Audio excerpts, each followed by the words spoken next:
Welcome to the Heartbeat for Hire podcast. I'm your host, Lyndsay Dowd. My goal is to help train leaders and sales organizations how to manage and deliver results with empathy, compassion, and kindness. Let's get started.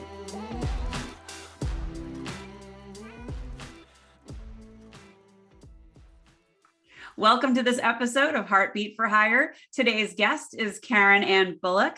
She is a transcendent leadership specialist and founder of Transcendence, Living a Life of Meaning, a boutique executive coaching practice. She created the Transcendence proprietary methodology, Living a Life of Meaning, which encompasses teachings learned from 3 decades of practice. She has a Master's of Science in Organizational Leadership and a professional coach certification from IPEC. She was the first woman promoted to Executive Vice President at AM Best Company. She's an author of an Amazon best-selling novel, Ascending Ladders, which follows a female exec through transformative change. She's also a contributing author to 2 international best-selling books and so much more. Welcome, Karen. So happy you're here.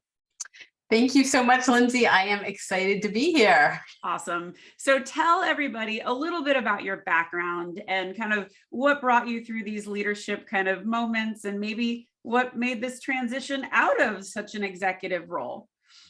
Well, I was in corporate for a long time, and I think I did what a lot of women do. Well, a lot of people, let's put it that way, is you climb the ladder and you know where you want to go. And even though my career was not I didn't just go up one ladder. I kind of jumped around a lot in my career, going from different departments and different things that I was doing. But at the same time, moving up in the organization. And I got near the top, and I heard the best metaphor for this the other day. I sort of got to the top of the ladder and there was nothing in front of me but a blank wall. And it was kind of like, okay, I'm here. And, I loved what I was doing. I loved the people I was working with, and I was making a difference in the organization, but it just felt like, okay, what's next? What do I want to do? And so I broke through the wall and said, okay, okay, this wall is here. Let's break through it and see what's on the other side. And that's when I started, getting into coaching, when I really started to change my approach to leadership. I think that was before I got promoted to Executive Vice President, but I started changing my approach. I started bringing more of my heart and my spiritual self into the workplace. I started, doing practices and approaching things from a much more holistic standpoint. And I found that it really made a difference, not only to me, but to a lot of the people around me, and how people responded to me and how things started happening. And I thought, wow, I see so many other women that are really struggling in corporate environments. And here is a way that we can start to shift that. And the more I did it and the more I studied and got into the whole, what is really a great leader, I found transcendent leadership. And I thought, this is really a solution that can help a lot of people out in corporate environment. It can help the corporate cultures. And it's especially, my heart especially is with women and trying to help them. So much of what you said resonates with me. And like you, I ran many different parts of the business I was in. And, every 2 or 3 years or so, I'd feel like, okay, I think I learned what I needed to know here. It's time for a change. So I know that voice and I understand what it is to kind of recognize, yep, it's time for a bigger challenge. It's time for something next. And I think, as you look back on your leadership experience, I'd love you to share some of the lessons that you learned, both good and bad, and we'll talk about the transcendent leadership piece, but I really would love, from the corporate perspective, what really worked and what really was a failure. Because and let me just say, for the audience, in case you're wondering, why would Lyndsay have on a coach that does something so similar to what she does? Listen, this is a big landscape. We've got a lot of people to help, and there is so many ways to improve on the leadership that exists today. So there is tons of room on the bench, and absolutely happy to have you do this. So go ahead. Well, I think for me, the key to leadership and what I learned over the years was it's really all about relationships, right? It's the relationship you have with yourself first and foremost, and then it's the relationship that you can build with other people. And I was fortunate to work in a firm where not only I was there for a long time, but a lot of other people were there for a long time. So we had really good, strong relationships, and that was really valuable. Most of the time, of course, there were also the times when somebody for a while and you kind of put them in a box, and then when they start to change or things start to change, you don't always see that, right? There's that negative side of having those long relationships. People see you for one way, which hopefully I didn't do that too much with other people. But it was really about relationships. And the other thing that I really learned was, and I used to have this discussion with my boss all the time, how in designing an organization chart, right? In laying that out, which is more important, getting the jobs and then putting the people in the boxes, or taking the jobs that need to be done and then figuring out the people that fit. And sometimes you get a little less of this and a little more of that. But I always was the proponent that you you obviously have to lay out what's needed to be done and what jobs need to be done on a big scope, but trying to not make the job description so tight that you couldn't help people really get to their own brilliance, I guess, is the best way of putting it. I like what you said there. And for me, it's so important for leaders to take the time to get to know their people. And if they don't take that time, A, they're not doing their job, but B, you cannot advocate for your people if you don't know what they need and if you don't know what they want. And, especially in sales where I came from, not everybody wants to be a manager, nor should be a manager. And, if you don't take the time to really explore that and understand what makes people tick, you're probably missing it and you're probably promoting the wrong people. I'm fully on board with that one. So talk a little bit about transcendence. And I mean, this was such an epiphany for you. So share that. Well, first of all, it's such a big word and it's so intimidating. And there's times that I sit there and say, who am I to be talking about transcendence? Because it seems like such an inaccessible thing.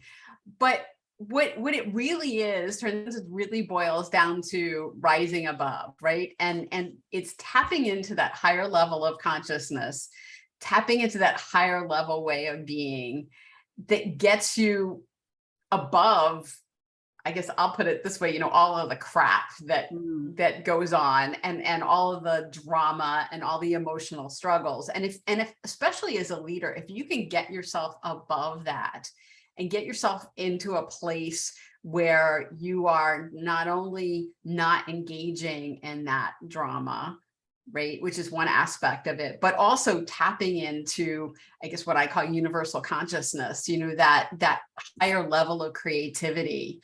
And part of that is knowing people, right? When you're tapping into that higher level of consciousness, you see a different side of people.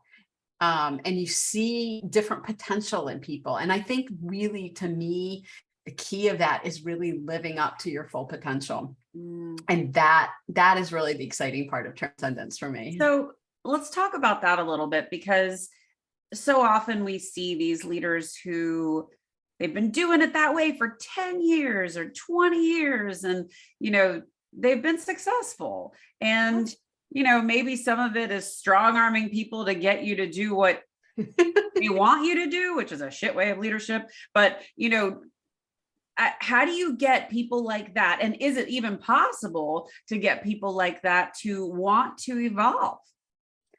Well, I believe it is possible. Sometimes it's more difficult than others. And there's certainly a certain percentage of people that aren't going to change, right? We all know that there are that certain penalty. But I think that's one of the beautiful things about the pandemic, right? Because it's forced all of us to look at things differently. And it's really forced people to look at work differently, look at their values differently, look at what they're doing differently. And even if the leaders aren't necessarily looking at things differently, the people underneath them are. Yeah. And if leaders aren't looking at themselves and looking to change and grow and evolve now, they're not going to be leaders for too much longer, because there's too much has changed. And yeah, the pandemic was awful in a lot of ways, but it's also provided such a great opportunity for growth for all of us. I so agree with that. And I really felt the pandemic gave me this gift of being very intentional with my time. And that was across all parts of my life. And whether it was friends or family or vacation or work, I was very selective and very purposeful with who I was spending my time with and where. And I stopped doing the obligatory stuff, meaning like I didn't go to you have to go to the shower. It would look bad if you don't go. I stopped doing these things that like, oh, well, it's so-and-so's birthday. I know I've only talked to her twice in 4 years. I should really go. Like, I don't do that anymore. Yeah.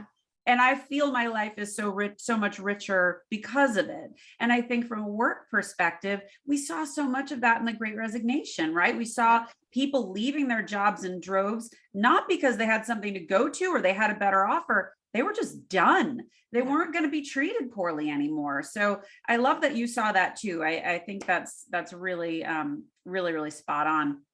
So transcendence is big. So talk about living a life of meaning. Well, I think that's what I found when I really got to that blank wall. It wasn't that my life had no meaning. So, I'm not going to say that it had none, because it did. And I was making an impact, and I had great relationships with people and all of that stuff. But I felt like there was something bigger. There was some bigger contribution that I really wanted to make. And I really wanted to use all of my skills, not just the linear, logical, practical skills that you use at work, although obviously there's creativity as well. But, I'm a writer. I've always wanted to be a writer. I didn't get to pursue that other than obviously writing a lot of business reports in the office. But I wanted to have a different impact, and I wanted to live my life in a different way and have an impact on people on a more personal level than just in the corporate office, I guess. I'm not necessarily describing it well, but no, I think you did a good job. And I think you lead me to the point of coaching. What about coaching is satisfying to you? Like, give us some examples of success stories. Well, I'd love to see people transform and transcend. So I recently had a client. This is such a great story. She was in a corporate environment and she was frustrated. She felt like she wasn't getting the opportunities that she deserved to get, that she was being passed over for promotions, without even jobs being given the opportunity to apply for them, even though, she had been working hard and was a great employee, all of that stuff. But there were like financial incentives that a lot of companies put in place to keep people, right? So she was going to lose something if she left.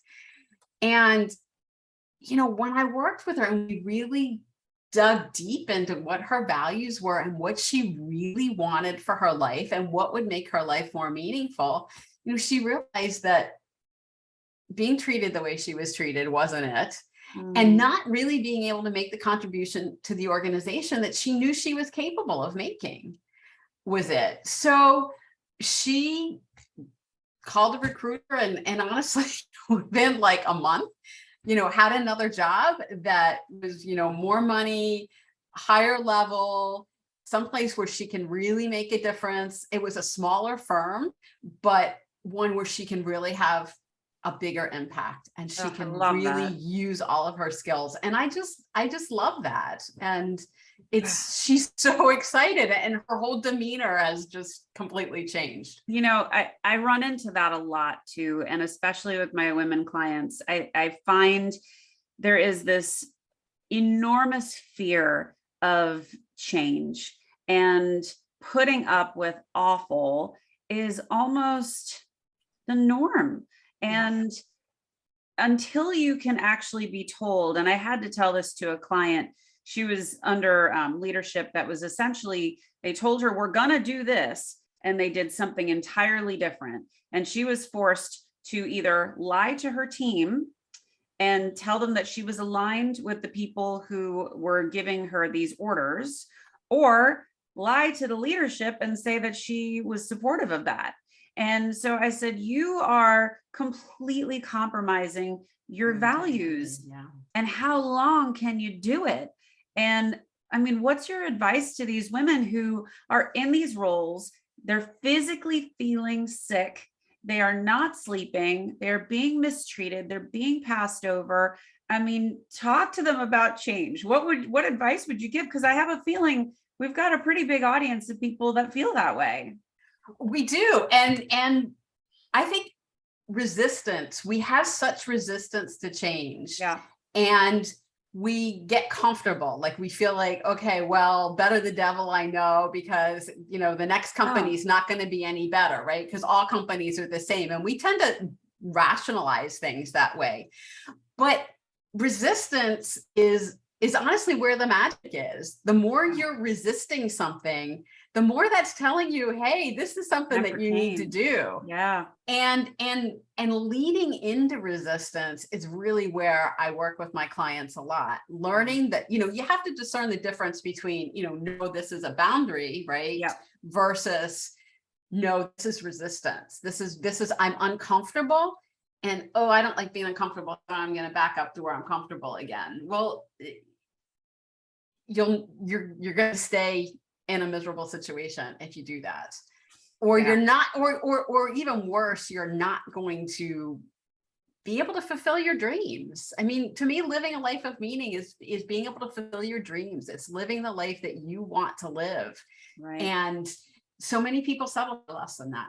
We talk about that so much on my podcast, Karen. And I think there are so many guests that I've had that have talked about these moments of transformation in their life. And when they look back, and, you know, I think so many of us miss the punch in the face.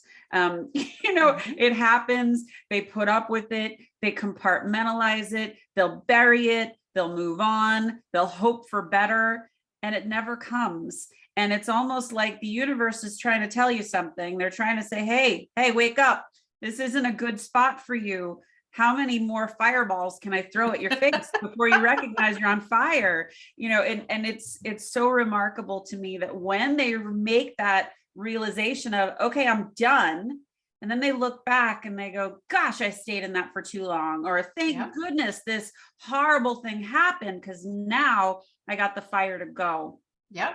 So yeah, I no, it's the same way. I mean, I see people who they say, well, you know, okay, I don't like my manager now, but they're going to leave in, you know, we know they never stay longer than 3 years. They're going to leave and the next one will be better. Well, you know, we're on the 5th management change and it's still, it's still not better. In fact, it keeps getting worse. Yeah. And it's like, you know, when do you understand that? But, there's often so much fear around that. And it is a big risk. I mean, I know when I left my job, my boss looked at me and he goes, you know, there's not too many people that walk away from the kind of money you're making to chase a dream and to be able to follow a calling that you're following to help other people. He says, you know, I really commend you for that. But I think he also thought I was completely crazy. No, they all think we're crazy. I mean, it's similar to you. I left tons of money and tons of, you know, opportunity for growth, but I knew there was something better. I knew I had a higher calling. I knew there was something I was meant to do. And I think it does take balls to do what we're doing. But I think you and I are probably way more fulfilled than the people that are getting the fireballs thrown at their face. Well, that and, you know, people have people have financial restrictions. They worry about, well, I have to take care of my family, and I can't afford to walk away from that kind of money. And No so question. it doesn't, and I guess that's the other thing I would tell people, it doesn't have to be this dramatic, right? It doesn't have to be a dramatic change that you have to walk away. No. There are other ways also. No, you to can get manage another things. job. You can be, find other people within the company and move to a different team. I mean, yeah, there's for sure all of those options, but I do think for the ones that recognize they are in a deeply toxic culture, you may need a change. Yeah, absolutely. So let's talk about that. Let's talk about your observations of culture, because culture, I think, is so important, but I'd love your perspective. Culture is so important, and everybody talks about it. You're on LinkedIn all the time. I mean, there's so many people on LinkedIn that are talking about changing leadership and improving leadership, and there's so many things that are out there. Yet I don't see it happening in very many organizations. People give lip service to it, but that old, command and control, I'm in charge, I can do what, I own you because I'm giving you a paycheck. It still seems to be so persistent. And I think that's one of the reasons that women are leaving so much more than men, right? During the Great Resignation, women left more than men, partially because of their other obligations with home and the inflexibility of organizations. Right. But partially because, to your point, they've compromised their values long enough. And that's really where I have such heart for people that just struggle with situations like you talked about a few minutes ago, where you in order to do your job, you have to compromise some really essential part of who you are and what you believe in. And after what, you might justify doing it for a while and saying, well, the end justifies the means, and if I do this now, I have a chance to make things better. And sometimes that works out. But unfortunately, a lot of times it doesn't. And continuing to compromise your value year after year just wears on you. I mean, it's not good for your health. It's not good for your well-being. And it's certainly not very good for your mental state. So what is transcendent culture? Transcendent culture is one that values everyone and it values all of them. So a transcendent culture is one where the leaders are highly conscious, where they're open, they allow risk taking, encourage it, where we get rid of the shame and blame game. I mean, that's a big thing. It gets rid of the shame and blame game. And it's more openly caring and loving. Now, does that mean that you let people do whatever you want? No, because that's not that's not loving people, right? We have such a weird definition sometimes in our culture of love, because we sometimes feel like loving someone means giving them everything they want, letting them do whatever they want, and that's not love, because that's not good for them and it's not good for you. But it's loving people in that you want the highest good for everybody involved. Not just yourself, not just your team, but it's really a transcendent culture is focused on the highest good for everyone, including yourself, but including everyone, which means your customers, your employees, yourself, your shareholders, your community, the whole 9 yards. I would love to see those organizations. that is one of my goals in life, is to see those organizations. I'm here to support it. Absolutely. That's great. So something I valued a lot as a leader was diversity. And I was very proud of one of my last teams at IBM. It was, I think, 63% women. It was every race, culture, and creed represented. And it was, that made us all better. Talk to me about your view on diversity and why it's so critical. Well, I think diversity increases our creativity so much. I mean, you talk about, I talked earlier about universal consciousness and tapping into that. And if you're bringing people in from that have different experiences and have different cultures and have different views on things and are accessing that universal consciousness from a different angle, you're going to get so many bigger ideas. You're going to see so many more possibilities. I think that's really what it is. Because when you get people that are diverse, you get people that are coming things from a different angle, the number of possibilities increases exponentially. I agree. When you surround yourself with people that are different than you, your opportunity to create new best practices increases exponentially. And I saw that, I lived it, and it taught everyone to think differently. It taught everyone to think bigger. And I love that. And it also, we got to learn so much from each other. I remember one of my reps who I promoted to manager, he was from Kenya, and he told the story about how when he was trying to marry his wife, you know, in their culture and her culture, he had to offer a dowry of cows, and he had to pay for her with cows. And we're like, what's the right amount of cows? He's like, I don't know. You know, I think I got taken. Her uncles totally told me it was too many. I overpaid in cows.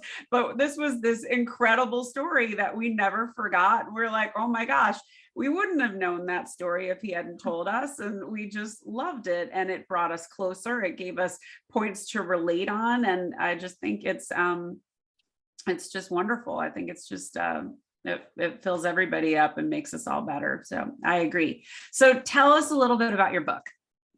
Okay, so my book, my novel is called Ascending Ladders, and it is about exactly what we're talking about, a female executive who's working in a corporate environment, and all of a sudden things start to happen that are completely against her values. And her employees are upset, and everybody's upset. And she has to figure out what she's going to do about it. You know, is she going to just walk out of the organization, or is she going to try to make change, you know, to try to change things and make things better? And how she does that. So I love. So is it fiction, or is it based on a true story? Or it is fiction. It's really fiction. But like a lot of fiction, there are pieces of it that are from true stories. You know, like there's this one part in the book where one of her employees, after they have a big layoff, and one of her employees gets so pissed off, she walks out for 3 days and doesn't come back. And of course, HR is like, you got to fire her. And the executive's like, no, she's upset. I'm going to give her some time. And that actually, not in that context, but that actually happened to me. I had an employee walk out on me for 3 days one time in earlier in my career, and HR's like, and my boss was like, you know, fire him. It was a guy, but fire him. And I was like, no, let's give him, you know, he's upset. He's been told some untrue things. Let's give it a chance. And, you know, he came back after a couple of days, and we sat down and talked, and, you know, he was a great employee for many years after that. So that actually was a true story, but I just kind of fictionalized and put it in the book. So there's little vignettes in the book that are from either my experience or other people's experience. So it's very real. Yeah. Well, I think in any leadership situation, and certainly in my world in sales, we have a lot of stories. So I'm sure you had a ton of material to pull from. So what is the difference between being a leader and doing leadership? Being a leader is how you show up, who you are, you know, are you living your values? Are you walking the talk? Are you connected and connected to that higher level of consciousness? You know, are you taking care of yourself? All of those things. Whereas doing leadership is, what are we getting done today, right? Mm-hmm. You know, task-oriented. And you've got to do that. It's not that you can't do that, but who you are sets the tone for everything. Yeah. And if you just come in, which, you know, I did certainly earlier in my career worry about, okay, I got to come in, I got to get this stuff done. Let's just worry about this, right? You focus on the action. And it wasn't until really later in my career that I started to understand, oh yeah, who I am and how I'm showing up and the way I'm walking my talk and my values and all of that stuff is really more important. If I do that first, then some of this other stuff is just going to get done.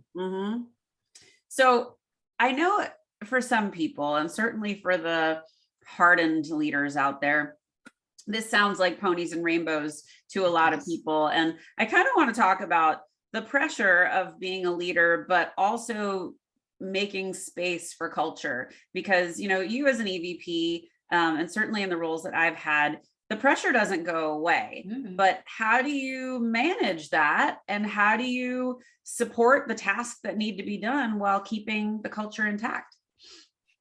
That's a great question. Part of it is by who you are as a person and as a leader, and showing up and being a leader instead of just worrying about the tasks. You know, what I found over the years is if you only worry about what's getting done and the bottom line all the time, it does get done a lot of the time, but you end up with people that are burnt out and unhappy and are kind of pissed off. And feel it in. And so you get through the one project, but then the next one is harder to get through.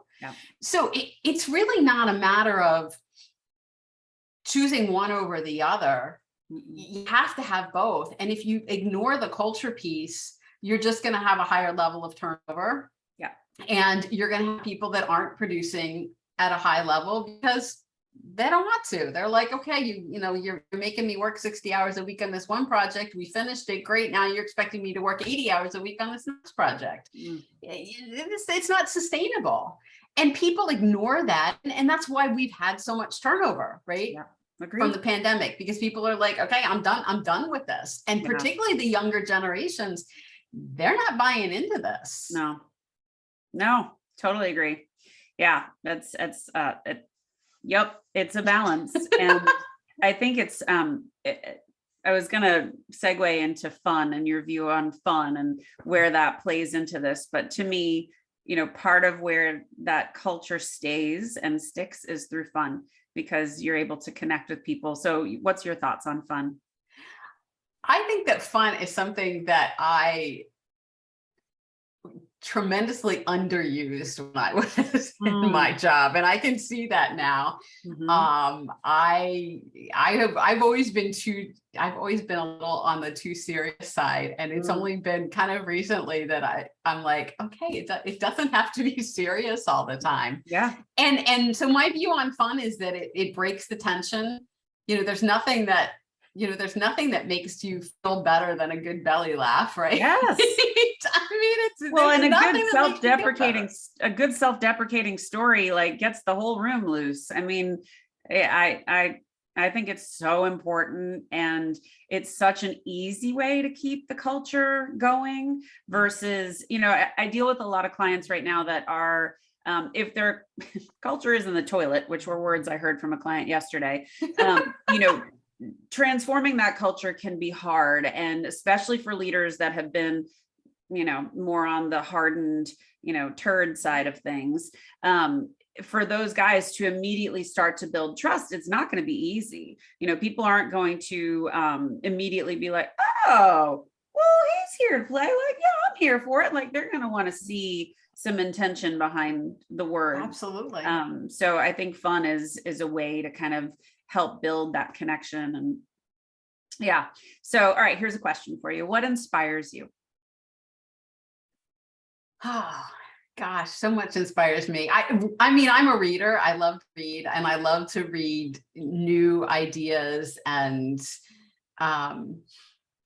that's what inspires me, is getting new information. Like, I've been reading Joseph Campbell recently, which I hadn't read him before. You know, I knew some of the highlights, but wow. I mean, that analogy I used earlier, you know, about climbing the ladder to the blank wall was one I read in the Joseph Campbell book earlier this week. And it just new ideas and new ways of looking things just really excite me, which I guess is why I'm all about transcendence, because that's what I get excited about, different ways of looking at things. There was the thing that frustrated me most in my corporate career is when people said, well, we've always done it that way. That is my one. I was just thinking about a post that I wanted to do today, and I'm like, I think I need a pet peeves post. And the ones that say, I've been doing it this way for 20 years. Yeah, congratulations. The whole world has changed around you. What are you doing to modernize? Yeah. Oh, hate that one. So I love looking at things from a different angle and love getting new perspectives on things. And you were talking about diversity earlier, and I think that's one of the favorite things about my life right now is I have met so many wonderful people through writing my anthologies and through different organizations and even LinkedIn. And it's just been so awesome to I have friends and people that I talk to all over the world now. And that is just so exciting and so fun to me. It is. And I think when you're an entrepreneur, using LinkedIn is it's your company. Like, right. You don't have that pool of people to pull from. So you have to find it another way. And that's how I met you. And I just feel like there's so much goodness to be had in those relationships. It's great. Okay. What would you like your legacy to be?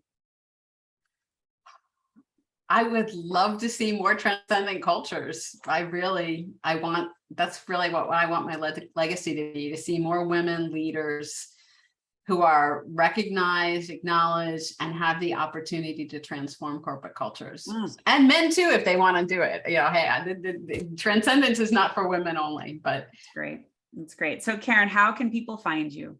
Well, LinkedIn is the easiest way. I'm Karen Ann Bulluck on LinkedIn. I think I'm the only one, so that should be easy. And my website is livingalifeofmeaning.com.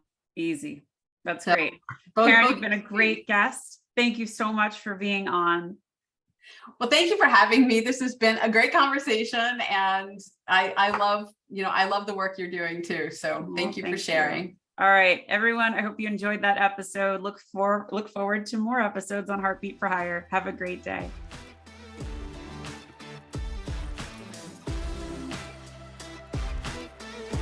Thanks for listening to Heartbeat for Hire. If you like what you hear, I'd love it if you'd subscribe and leave a 5-star review.